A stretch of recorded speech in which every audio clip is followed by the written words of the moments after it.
Migrants at the border awaiting immigration proceedings may soon be heading to Albuquerque. Reporter John Cardinelli joins us now with the reasons behind it. John. Yeah, hey, Kaylin. In an effort to alleviate crowding at our southern border, the Department of Homeland Security plans on transporting migrants from border towns to other cities. We reached out to Democrats and Republicans about the potential influx of migrants coming to Albuquerque. Recently, the Department of Homeland Security has said in order to alleviate crowding at the border, those making asylum claims could be transported to cities like Los Angeles, Dallas, Houston, and Albuquerque. So it'll be interesting to see what happens, but no, I'm very fearful of this. Typically, migrants who are allowed to stay in the country and make asylum claims are released to religious and non-governmental organizations when they're let go by CBP. The migrants then pay for flights and bus transportation to other cities.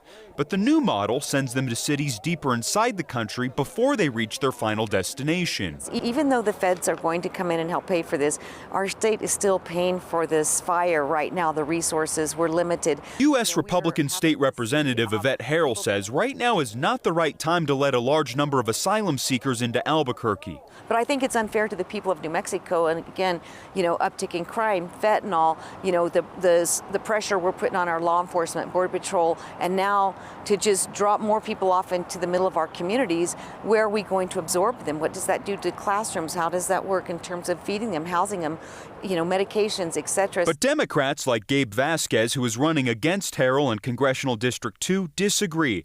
In a statement, Vasquez said in part, quote, "Republicans like Yvette Harrell would rather continue to exploit the plight of asylum seekers for political gain and continue to drive a false narrative rather than get to work with Democrats to find legislative solutions.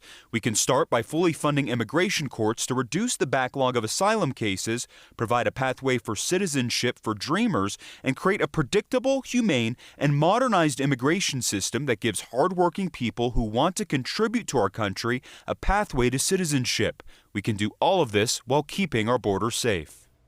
And it's unclear when this program will start or how many migrants would be sent to Albuquerque. We reached out to the city about this, and in a statement they said in part, quote, "The city of Albuquerque is an immigrant-friendly city and has and will continue to support the faith-based organizations and volunteers who are providing hospitality to migrants who are legally seeking asylum in the United States." I'm John Cardinelli reporting, KOAT Action 7 News.